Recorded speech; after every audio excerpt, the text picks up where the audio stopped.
장관님, 대전 자동차 부품 공장 화재 참사 관련해서 기본적으로 위험이 굉장히 누적돼 있다는 상황하고 또 위험 상황이 발생했을 때 긴급 대피라든지 이런 부분들이 어려워진 내부 구조의 문제 두 가지가 크게 지적이 되는 것 같습니다. 사고가 굉장히 반복되고 있는 상황에서 내부 구조 문제와 관련해서 좀 질문을 드리고 싶은데요. 화재 발생 이후에 긴급 대피를 하는 경우에는 인명사고 부분을 최소화할 수도 있는데 이번에는 그게 전혀 이루어지지를 못했지 않습니까? 이 원인이 가장 핵심적으로 무엇이라고 보십니까? 점심시간에 발화가 되었고 그러다 보니까 점심시간 휴게를 취하고 있던 분들이 참사를 겪었습니다. 산업 현장에서는 사실은 산업 구조물, 설치물 이런 부분들이 여러 가지로 있고 그런 것들도 다 규정이 있겠습니다만은 설비 설치나 공간 활용 등 이유로 구조 변경들이 상당히 많이 진행되고 있는데 이런 부분에 대해서 당연히 점검이나 감독 체계가 있을 겁니다. 기본적으로 그 점검 또 감독 체계 자체 책임은 어디에 있습니까? 화재 관련해서 소방당국에서 하고 저희들이 만약 휴게 공간도 사실은 증축 이런 부분보다는 휴게 공간이 면적이 맞는지 거기에 온습도가 맞는지 아니면 거기에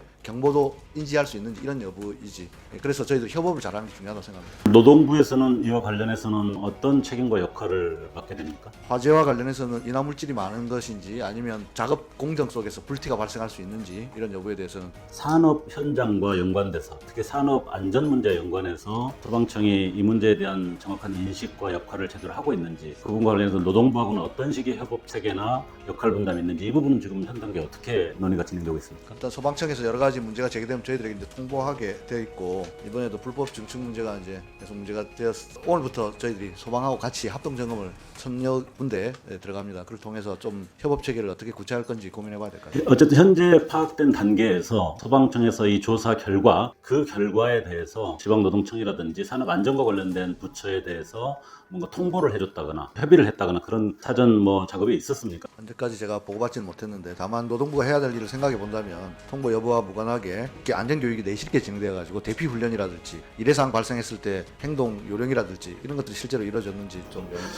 국민주권정부 들어와서는 산업안전 문제에 대해서 절대적인 어떤 우선순위를 두고 노력을 하고 있음에도 불구하고 장치나 제도 또 각 기관들이 하고 있는 일들 자체가 서로 연계되거나 신호적으로 이렇게 작동되지 않고 있는 현실 이 문제를 어떻게 극복할 건지 이 점을 정확하게 이번 사건에서도 찾아내고 정리해내는 게 매우 중요하다는 생각입니다. 장관님께서 그런 점에 대해서 특별히 좀 신경을 써주셨으면 네, 좋겠습니다. 말씀하신 것처럼 제도의 부조라기보다는 제도를 어떻게 운용하는가 그리고 각 부처가 벽을 허물고 이 안전이라고 하는 공동의 목표를 향해서 어떻게 잘 협업하는가 관건인 것 같습니다.